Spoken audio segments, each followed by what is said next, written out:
우리 크리스찬이라면 어떤 선택을 해야 할 것인지는 자명합니다. 아무리 교회를 다녀도 교회에서 배운 말씀의 적용이 삶 속에 이루어지지 않으면 바른 선택을 수반할 수 없으면 물론이고, 교회 안과 밖의 삶의 괴리는 시간이 갈수록 더 넓어질 뿐 절대로 좁히지 않는 거예요. 예수 믿고 신앙의 연조가 점점 깊어지면 성숙해지고 은행 심사가 바뀌어야 정상입니다. 아멘. 동의하십니까? 아멘. 그래 제가 너에게 나이값 좀 해라. 신앙의 연륜이 깊었으면 내가 몇 년 다닌 게 중요한 거고, 교회 다닌 연수가 많을수록 성숙해지라. 달라져야 된다. 변화되어야 된다.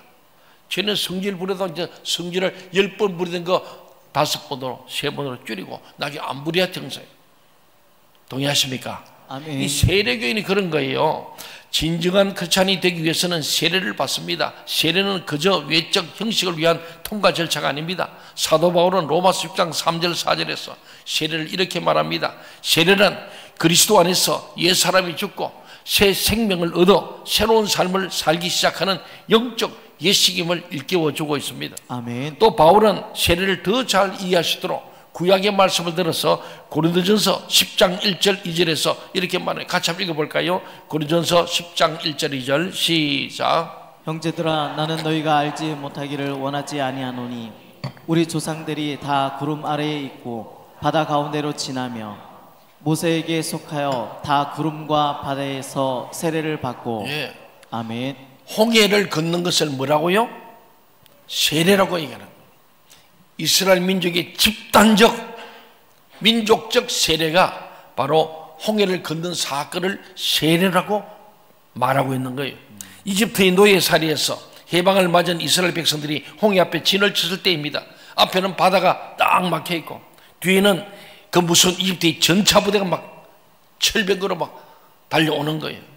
동안에는 쥐와 같았습니다. 이스라엘 백성은 영락없이 죽은 목숨이었죠. 진퇴양난이란 말이 이런 겁니다. 앞으로 갈 수도 없고 뒤로 갈 수도 없고 죽었어요. 바로 죽기 직전에 하나님께서 홍해를 쫙 갈라주셔서 이스라엘 백성은 죽은 목숨인데 하나님의 은혜로 새 생명을 얻은 거예요. 죽었다 산 거예요. 이게 세례예요. 우리 원래 세례 받기 전에는 옛사람 마귀의 자녀인데, 세례는 바로 홍해를 걷는 것처럼 죽을 사람이 새 생명 얻은 게 세례입니다. 여러분 다 세례 받으셨죠? 아멘. 우리는 다 새 생명 얻은 거예요. 새 생명. 아멘. 오늘 저와 여러분 새 생명으로 사는 거예요. 근데 보면은 하나님께서 이 홍해를 건넜던 것처럼 우리가 세례 받은 우리들은 죽었다가 살아난 거. 옛 사람은 새 사람, 마귀의 자에서 하나님 자녀가 되는 신분적 변화가 세례입니다. 그래 세례의 의식이 너무너무 중요한 거예요.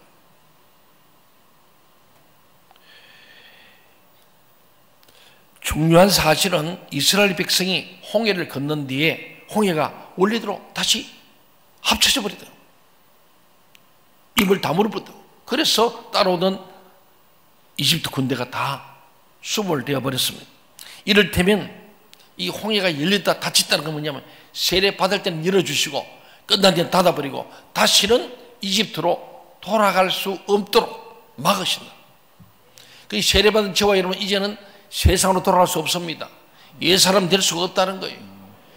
중요한 것은 새 사람은 새 사람답게 살아야 됩니다. 아멘. 신의 산에 가서 십계명 받고 왔는데 그 십계명을 지켜야 사는 거예요. 중요한 것은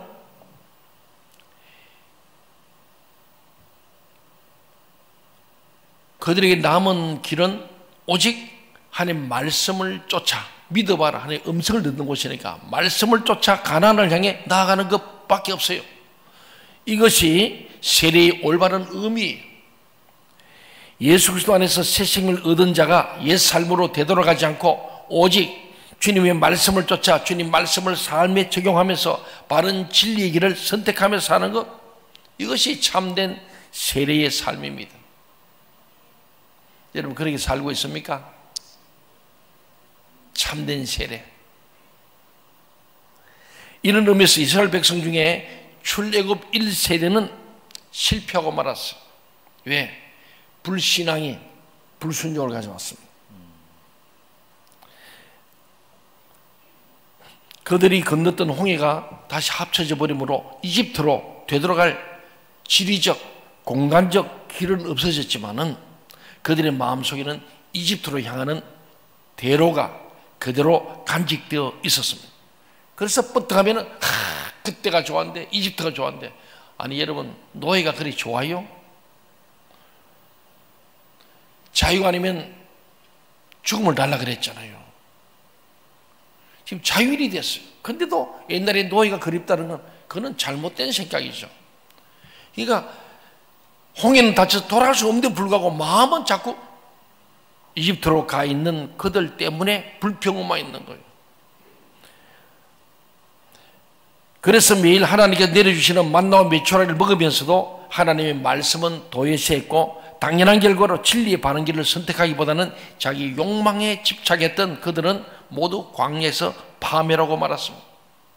결국 이스라엘 백성은 홍해 세례라는 엄청난 은총을 얻고서도 단지 그것을 외적 자랑거리로 삼았을 뿐이고 하나님 말씀의 적용과 바른 선택을 위한 영적 세례가 되지 못했다는 거예요. 그거는 물세례와 더불어 성령세례와 함께 받아야 될 줄 믿습니다. 그래서 저는 우리 교회 교육 목표가 뭐냐? 뭐 성경에 나온 예수님의 방법이죠. 첫째는 뭐니 해도 네가 영생을 얻고자 하면 거듭나야 한다. 무엇으로? 물과 성령으로 거듭나야 한다. 아멘. 물과 성령으로 거듭나는 경우는 절대 하나님 나라에 들어갈 수가 없다 그랬습니다. 영생을 얻지 못한다 했습니다. 여러분 물과 성령으로 거듭났습니까? 아멘. 우리 한번 잘 돌아봐야 됩니다. 세례 요한이 요단강에서 세례를 베풀자 많은 사람들에게 인산이 이루었어요. 물론 세례를 받기 위함이었죠. 예수님 역시 요단강에서 세례 요한으로부터 세례를 받으셨습니다. 그런데 예수님의 등장 이후에 세례 요한을 에워쌌던 인파가 한순간에 막 예수님께로 몰려들었습니다. 예수님께 직접 세례를 받겠다면서 예수님 향해 몰려들었으면 이미 지난 주간에 요한복음 3장 26절에서 살펴보았지 않습니까? 이와 관련해 오늘 본문 말씀은 사실을 밝혀줍니다. 우리 2절 말씀 한번 읽어볼까요? 요한복음 4장 2절 시작. 예수께서 친히 세례를 베푸신 것이 아니요 제자들이 베푼 것이라. 아멘. 좀 특별하잖아요. 2절 보니까 뭐가 특별해요? 너무 어렵게 생각하지 말고 그냥 보는 대로 한번. 여러분 성경 구절에 갈로 친 경우가 별로 없지요? 네. 예. 갈로를 쳐놨다는 거. 이거는 숨겨진 이야기라는 얘기예요. 그리고 1절에 보면은 1절 같이 한번 읽어볼까요? 1절 시작. 예수께서 제자를 삼고 세례를 베푸신 것이 요한보다 많다 하는 말을 바리새인들이 들은 줄을 주께서 아신지라. 예. 바리새인은 어떤 사람이에요? 늘 물고 늘어지고 시시비비 시비하는 사람이에요. 특별히 바리새인들은 지금 세례 요한도 마음에 안 들어. 왜? 세례 요한이 그냥 오면 이 독사의 새끼들아 하고 막 욕을 해대고 회치라 무덤이라 그러고 종교 지도자들을 전부 다 싸잡아서 그냥 죄인 취급하니까 너희들도 회개해야 죄사함 받고 구원받는다. 세례받지 않고는 너희는 죽은 목숨이다. 다시 말하면 이 요단에 세례받지 않고 이 세례는 회개한 사람 주는 거거든요. 죄사함 받은 표로 주는 건데 그 회치라 무덤 같고 목이 곱고 교만하고 위선적인 너희들은 지옥 간다. 그런 설교를 세례요한이 한 거예요. 직설적 원색적인 설교를 한 거죠.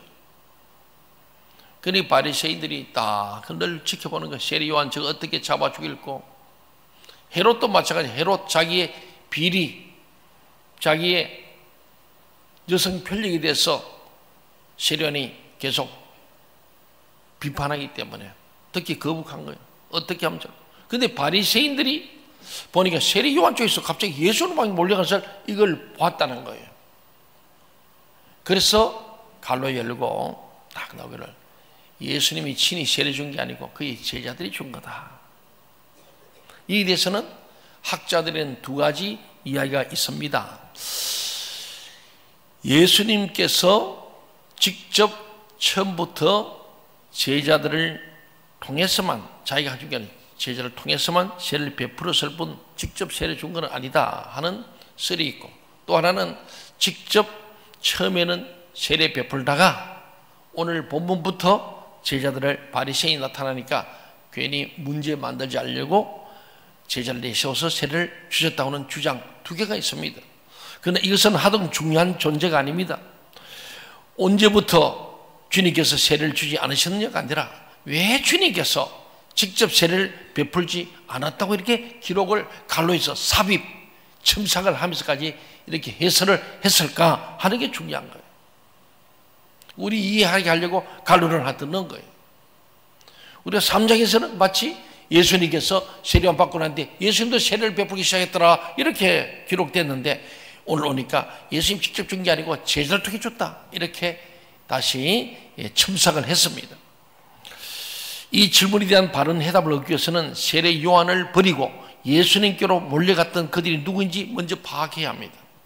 오늘날도 교인들이 이리 왔다 저리 갔다 쇼핑하면서 다니고 이 목사가 더 좋은가 저 목사가 더 좋은가 계속 목사 쇼핑 교회 쇼핑하는 사람 많잖아요. 그때나 지금이나 비슷한 거예요. 근데 왜 옮길까? 왜 왔다 갔다 할까? 그게 중요한 거예요. 왜 예수님께서 직접 세례를 안 주실까? 그것보다 더 중요한 것은 그 예수님께 몰려온 사람들의 그들의 속셈이 뭐냐? 세례 요한을 메시아라 그러고 엘리야라 그러고 막 쫓던 그들이 하루아침에 예수께로 등을 돌려버렸어.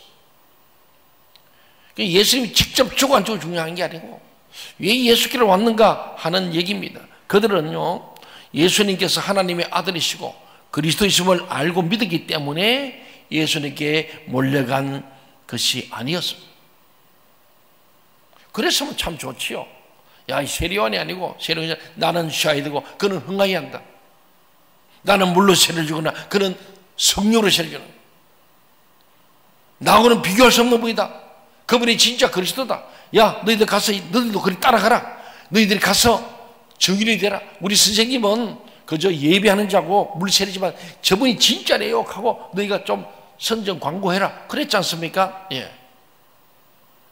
그런데 그들이 몰려간 사람들은 그 말 듣고 간 게 아니에요.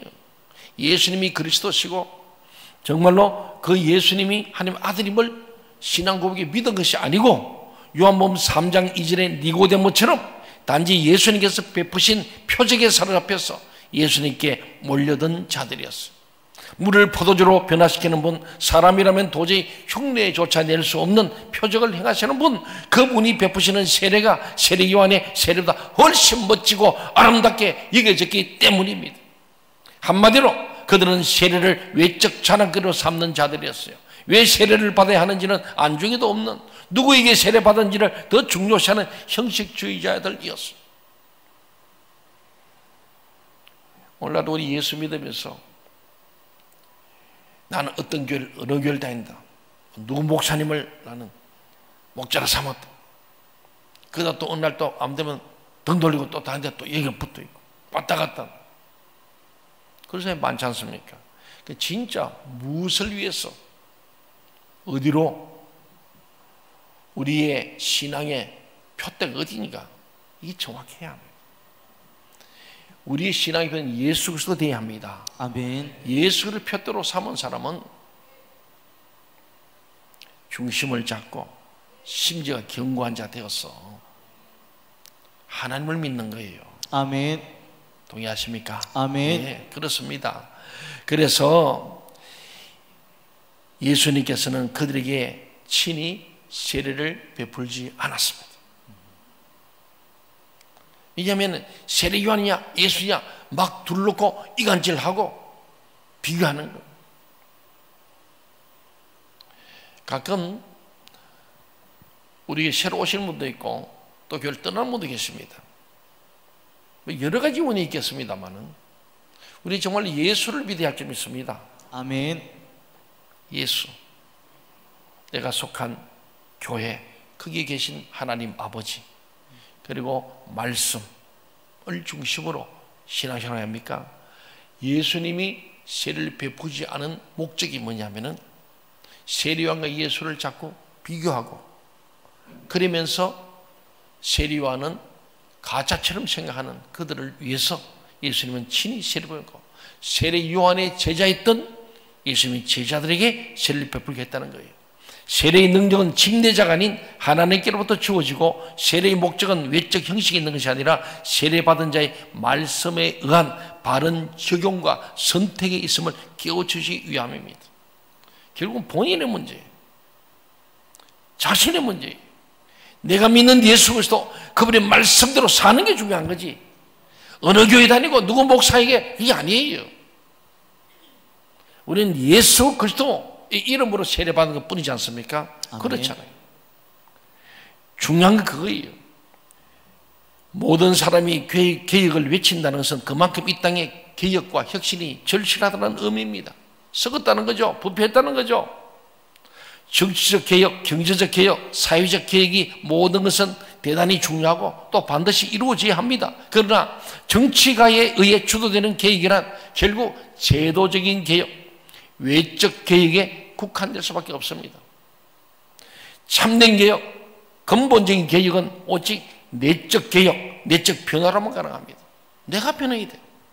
그래서 로마 12장 2절에서 말하는 바울 사도가 너희는 이 세대를 본받지 말고, 이 세대는 부패했다는 거예요. 이 세대는 세속화 됐다는 거예요. 이 세대를 본받지 말고 오직 무엇을? 마음을 새롭게. 마음을 새롭게. 마음을 새롭게. 그렇다면 주님을 믿는 크리스찬인 우리가 내적 개혁, 내적 변화, 마음을 새롭게 함으로 변화받아 하나님의 선하시고 기뻐하시고 온전하신 뜻이 무엇인지 분별하도록 하라. 아멘. 그러잖아요. 그러면 우리 내적 개혁, 내적 변화를 이룬다서 구체적으로 무엇을 의미하겠습니까? 두말할 것 없이 바른 세례교인으로 살아가는 거예요. 바른 세례교인이 되면 말씀을 바로 적용하고 진리를 바로 선택하는 바른 삶이 수반되게 마련입니다. 우리의 세례교인, 세례교육 받은 거, 세례교인의 권리와 의무만 잘해도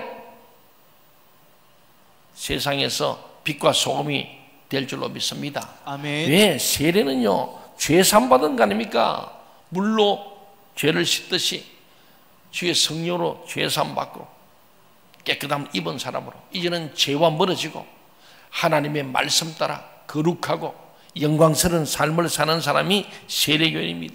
사람들은 예수님을 가리켜 개혁자라고 부릅니다. 개혁자. 예, 굉장히 진보적인 분입니다. 성전과 구약을 완전히 깨뜨리고 신약 시대를 여시고 교회 시대를 여셨으니까 정말 개혁자 같습니다. 예수님으로 인해 모든 것이 새로워졌기 때문에, 그래서 야만은 바바리아에 있던 영국인들이 신사가 되는, 복음이 들어가면 전부 다 미개한 나라가 선진화되고 잘 살게 되고 복받았습니다. 그것이 이스라엘에서 안 받으니까 이방에서 독일의 종교개혁을 통하여 영국으로 갔어. 영국이 잘 살고. 그러니까 그 유럽이 복음으로 해서 제일 먼저 전 세계에 선진화됐죠. 그것이 대사를 건너서 미국에 가서 미국이 세계에 나는 거예요. 그것이 지금 와서 우리 한국까지 온 거 아닙니까? 우리가 수천 년 불교 역사, 유교 역사 있지만은 뭐 우리는 변한 게 없습니다. 예수 복음이 들어서 이 나라가 변화된 줄로 믿습니다. 아멘. 지난 150년 우리 개신교의 역사 가운데서 서서히 움트가지고 지난 70년 만에 세계적인 나라 된 것은 예수 복음으로, 우리나라만 아니고 전 세계가 복음이 들어가마다 선진화되는 거죠. 그래서 우리가 산업화 민주화 선진화까지 온 대한민국, 이는 철저히 예수 복음이고 예수 혁명입니다. 그러나 우리는 2000년 전 역사 속에서 이 땅에 오셨던 예수님의 삶을 자세히 들여다볼 필요가 있어요. 예수님께서 정치적 혹은 사회 경제적 개혁 그 자체를 시도하신 적이 있었습니까? 예수님이 정치를 개혁하고 사회를 개혁하고 경제 개혁하고 토지를 개혁한 적이 있습니까? 없습니다. 예수님께서는 개혁 그 자체를 목적으로 삼으신 적이 한 번도, 단 한 번도 없었습니다. 예수님께서는 당신의 공생의 이 3년 동안에 세례받은 자로서, 예수님은 세례받을 필요가 없죠. 죄 없으신 분이 우리에게 본을 보이시라고 세례받으신 후에, 그것도 인간 세례원에 받으신 후에 바른 세례의 삶을 우리에게 보여주시며 사셨어요. 어떤 경우에도 심지어는 죽음의 상황에서조차 오직 하나님 말씀을 당신의 삶에 적용하고 그 말씀에 따라 바른 선택을 행하는 바른 세례의 삶, 그 삶만을 남겼을 따름입니다. 동의하십니까? 아멘. 그렇죠. 우리 예수의 말씀과 그의 삶을 따라가는 제자죠. 예수님이 왕이 되거나 뭐 사내들은 공인이 되거나 정치가가 된 것도 없습니다. 뭐 경제를 계획한 것도 없습니다. 가이사에게 하나님께 그 말 정도밖에 없어요. 세금 내라는 거죠. 그 시대를 그냥 다 수용하시면서 중요한 것은 내적 변화, 우리 마음의 변화, 영적인 변화를 일으키신 분이 예수님 아니겠습니까? 놀랍게도 예수님께서 남기신 삶, 바로 그 삶을 통하여, 올바른 세례교인의 삶을 통하여 2000년 동안 이 세계는 정치, 경제, 사회적으로 끊임없이 개혁되었고 또 되고 있습니다. 지금도 참된 세례교인, 거듭난 사람, 성숙한 시자들, 하나님 나라 의를 이루는 진정한 크리스찬들, 리얼 크리스찬들을 통하여 전체 세계 모든 것을 변화시키는 역사입니다. 그래서 우리는 세례받을 때 세례를 잘 받아야 되고 세례의 의미를 잘 생각하는 게 참 중요한데 오늘 너무 쉽게 주고 너무 쉽게 하다 보니까 세례 받을 때에 하나님 앞에서, 교회 앞에서, 목사님 앞에 서약한 거 그냥 꿈에 보다 잊어버리는 거예요. 오늘날 이 땅의 20%가 크리스찬임에도 불구하고 사회 구석구석에 크리스찬들이 보존하고 있음에도 불구하고 저 국회에도 저 법원에도 크리스찬들이 있습니다. 그럼에도 불구하고 이 세상이 점점 더 암울해져 간다면 그것은 세례받은 외형적 크리스찬은 많지만, 형식적 크리스찬은 많지만, 무늬만 크리스찬이지만은 세례받은 자답게 살아가는 참된 세례교회는 드물다는 증거가 아니겠습니까? 우리가 세례받을 때 그냥 우리 교회 헌법적으로도 세례교인의 3대 의무가 있습니다. 그거 다 하기로 하나님 앞에, 교회 앞에, 역사 앞에, 교인들 앞에서, 허단 증인 앞에서 다 서약하고 세례받았다고. 그렇습니까? 아멘. 그래 세례받았죠? 네. 몰래 목사님과 단둘이 세례받은 사람 없죠? 다 교회 앞에서, 모든 교인은 보는 앞에서 하나님이 보시고 교회 앞에서 약속한 거예요. 그 첫째가요, 모든 공예배에 참석할 의무입니다. 뭐 장로, 집사, 권사가 아니에요. 세례교회만 돼도 우리 교회가 정해놓은 게 뭡니까? 주일 오전 또 오후에 열린 셀레배, 수요 예배, 금요 예배, 또 새벽 기도예요. 이렇게 다 열리져 있어요. 이게 다 참여할 의무가 있는 게 세례교인이에요. 세례할 때 예배 열심히 참여하기로 약속한 거예요. 동의하십니까? 아멘. 그런데 반도 안 지킨다는 거죠. 예배 생활. 믿음은 들으려니 자꾸 들어야 되는데 안 들으니까 믿음이 안 생겨. 그러니까 변화가 없어. 안 변하는 거예요. 그러니까 예배 끝나고 주차장 가서 누가 앞에 차대에서 막 성질로 욕을 하고 말이야, 발로 퉁퉁 차고 막 주차인데 말도 안 듣고 막 지멋대로 하고, 이게 지금 우리는 변화되지 않아요. 우리가 하나님 앞에 약속한 게 예배 생활 철저하게 하겠습니다. 주일 성수하겠습니다. 근데도 뭐 주일날도 뭐 돌아다니고. 주일은 주님의 날입니다. 한번 따라합시다. 주일은 주님의 날입니다. 주님의 날입니다. 주일날은 예배 드리고 선행을 행하고 잃어버린 양들 찾고 자비와 긍휼을 베푸는 날이거든요. 영혼을 구원하고 생명 살리는 날이에요.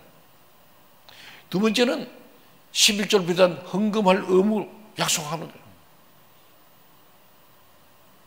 거예요. 하나님께서 말라기 전에 이 도둑놈들아, 그렇게 시간도 떼먹고 돈도 떼먹고 다 떼먹으면서 너희들이 어떻게 그러면서 복 달라고 하는데 내가 어떻게 복을 주겠느냐 그러잖아요.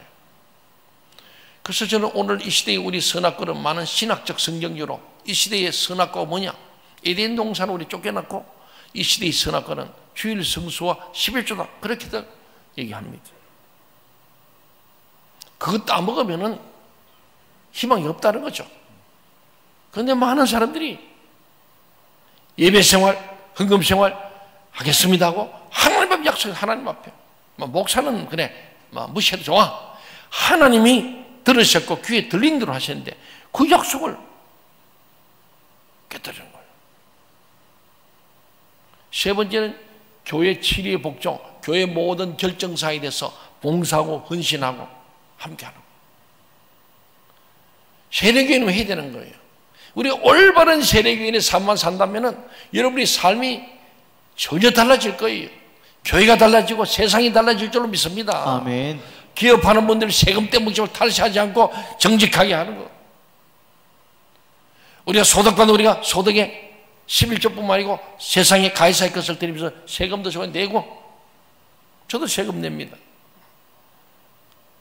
그렇게 우리가 한다면 세상이 좀 안 달라지겠어요? 그런 사람이 시장이 되고 도의사가 되고 국회의원이 되면 좀 안 달라지겠습니까? 근데 오늘 세례받고 집사, 권사, 장로, 목사가 돼가지고도 세례교인의 의무를 행하지 않는 거예요. 사랑교회 여러분, 진정 이 시대가 요구하는 개혁의 삶을 살기를 원하십니까? 하나님께서 우리에게 맡기신 대한민국을 온 삶으로 사랑하는 진정한 애국자가 되기를 원하십니까? 아멘. 여러분의 사랑하는 자녀들이 되도록 살아가야 할 이 조국이 정의와 진리가 지배하는 하나님 나라가 되기를 원하십니까? 아멘. 그렇다면 정치인들에게, 경제인들에게 개혁을 요구하기 전에 우리 자신이 먼저 참된 세례교인이 되어야 합니다. 아멘. 하나님을 속이면서 사람 안 속이겠습니까? 하나님 앞에서 고람되어야 돼요. 하나님 앞에 솔직해야 돼요. 정직해야 돼요. 그렇잖아요. 저는 잘 모릅니다. 하나님은 다 아시죠. 여러분들이 세례교인의 올바른 삶을 사는지 아닌지는 다 보신다. 근데 목사도 어느 정도 알아요. 주일 성수 하나하나 그건 알잖아요. 11조 하는지 아닌지도 알지 않습니까? 하나님은 더 속속들이 아세요. 저는 비상교로 한다면 하나님은 구체적으로 정확하게 팩트를 체크하시는 분이에요. 오늘 우리는 다 여기 오시면 다 세례받은 세례교인들이고 다 직분자들인데 우리는 제가 늘 나이 값을 하자. 신앙생활 오래 했으면 오래 한 만큼 더 성숙해야 돼요. 자리값 좀 하자. 예. 각자 자리가 있잖아요. 예. 이름값도 좀 하죠. 이름값. 자기 이름 석자에 대한 책임을 지고 직분에 대한 책임을 지고 목사답게, 장로답게, 집사답게, 권사답게, 성도답게, 세례교인답게 그렇게 살아가기 위해서 우리가 그래서 늘 말씀에 거울에 비춰서 나는 그런 거 아닌가 자꾸 봐야 돼. 근데 일주일에 한 번 와가지고는 금세 화장 지워져 버리는 거예요. 예. 그래서 우리가는 시간 일주일 내내 일주일의 중간에 수요일로 나와서 말씀 듣고 그 말씀에 거울에 날 비춰보면서 또 시커먼 것도 좀 지우고 또 좀 옷매무새 다듬고 또 그러고 하는 거예요. 사랑하는 여러분, 우리 각자가 바른 세례교인의 삶을 추구하면서 하나님 말씀을 바르게 적용하고 그 말씀에 따른 바른 진리의 삶을 선택하며 살기만 하면은 우리 눈앞에 어떤 개혁의 표징이 당장 보이지 않을지언정 염려할 것도 두려워할 것도 없습니다. 바른 세례교인을 통하여 주님께서 언제나 세상을 새롭게 하십니다. 교회를 새롭게 합니다. 바른 세례교인이 많은 나라와 민족이 당대 세계 역사의 흐름을 주도했다는 것이 2000년 지난 교회 역사가 우리에게 주는 교훈입니다. 좀 전에 말씀한 대로 유럽이 하나님 앞에서 바른 세례교인을 받을 때 결단하고 과거의 옛사람을 벗어버리고 새사람 되고 습관적 죄를 버리고 거룩하게 살기로 결단하는 그 일들을 통해서 유럽은 거룩한 나라, 영광스러운 나라가 되었어. 그러다가 점점 하나님의 복을 받고 난 뒤에 마치 가나안 땅에 들어갔던 이스라엘 민족처럼 가나안 족속과 혼합해버리고 하나님을 안 섬길 수는 없어. 왜? 하나님이 출애굽 시켜주셔서 홍해도 건너고 광야 지나고 가나안 땅 요단강을 건너고 이 땅을 주인 거 알기 때문에 하나님을 떠나진 않아. 그러나 그러면서도 세상과 더 짝하는 사사기 2장에 나오는 제2세대 여호수아의 세대 1세대는 헌신하고 절대 순종했던 세대는 죽고 2세대는 타협하는 세대, 하나님도 섬기면서 세상과 짝하는 오늘 우리와 같은 세대, 우리의 자자 손손, 우리의 아들 딸 손자 손녀는 우리 같은 어중중한 믿음, 타협하는 믿음 보면서 하나님은 없구나. 우리 아버지 장로님, 우리 그 엄마 군사 보니까 뭐 하나님 믿고 열심히 교회도 나오고 봉사하긴 하는데 뭐 세금도 떼먹고 막 11조도 안 하고 뭐 주일날도 막 돌아다니고 뭐 욕도 잘하고 거짓말도 잘하고 사기도 치고 뭐 막 아버지 엄마 매일 싸우고 찍어먹고 뭐 죽인다 산다 하고 그걸 보는 자기들은 하나님은 없다는 거죠. 그래서 사사기 2장 10절에 그러잖아요. 그때에 여호수아 죽고 제2세대인 부모가 다 죽고 난 뒤에 장로들의 세대도 간 뒤에는 전혀 다른 세대가 나온대. 그들은 하나님을 알지도 못하고 하나님의 능력도 알지 못하고 믿지도 않고 하나님을 떠나버리고 가란의 문화, 쾌락과 성의 문화, 물질 문화, 무상 문화, 세속 문화에 빠져버렸더라. 그 이스라엘의 사사기자는 3세대를 짧은 시간에 딱 얘기해요. 오늘 우리 한국이 그렇습니다. 유럽도 기독교 들어서 잘 살게 됐어요. 처음에는 하나님의 거룩한 백성들, 택한 족들, 왕관이 되어서 막 하나님께서 영혼육을 막 잘되게 하니까 막 선지자 되어서 세계를 제패했습니다. 등 따시고 배부르고 먹고 살만해. 그때부터 하나님을 떠나면서 물질 지상주의로, 출세 지상주의로, 쾌락 지상주의로, 외모 지상주의로 가버리면서 스포츠, 스크린, 섹스로 탁. 그래서 유럽도 텅텅 빈 교회당과 더불어 유럽도 점점 세계의 주도권을 잃어가고 영국도 미국도 그렇고 우리 한국도 예외는 아닌 것처럼 전쟁 직후는 어렵고 힘들지만은 60년대부터 우리는 박정희 대통령의 경제개혁 5개년 개혁으로 잘 산다. 그거는 나타나는 현상이고 그 이면에는 하나님의 교회가 부흥되면서 7, 80대 십자가 꼽으면 막 개척이 되고 막 개척 헌신하는 사람들이 막 수많은 사람들이 교회를 세우고 헌신했던 수많은 장로님들 권사님들 가운데 교회가 일어났죠. 그러면서 7, 80년 지나면서 대한민국은 성장했고 고도성을 이루고 2000년을 전후해서 선진국 들어선다고 하면서 선진국 반열에 들어선과 동시에 교회도 서서히 내려앉고 오늘 전 세계 저출산과 초고령화, 자살률, 행복지수는 땅에 떨어져 본 나라들. 오늘 다시 한번 우리 교회 안에 가득 찬 세례교인들이 오늘 말씀처럼 올바른 세례교인으로 그냥 표적을 보고 하는 게 아니고 진짜 살아계신 하나님 아들 예수 그리스도, 우리의 구원자 예수 그리스도, 그분을 믿고 이 말씀 따라 살아가는, 말씀과 삶이 간격이 점점 좁혀져서 일치되는 삶을 사는 올바른 세례교인들이 살만이 이 나라 정치, 경제, 사회, 문화, 예술, 교육, 과학, 국방, 종교 모든 분야가 새롭게 개혁되고 혁신될 줄로 믿습니다. 아멘. 정말로 복음으로 교회를 새롭게 함으로 우리 교회가 복음으로 세상을 이롭게 하기를 간절히 소원합니다. 아멘.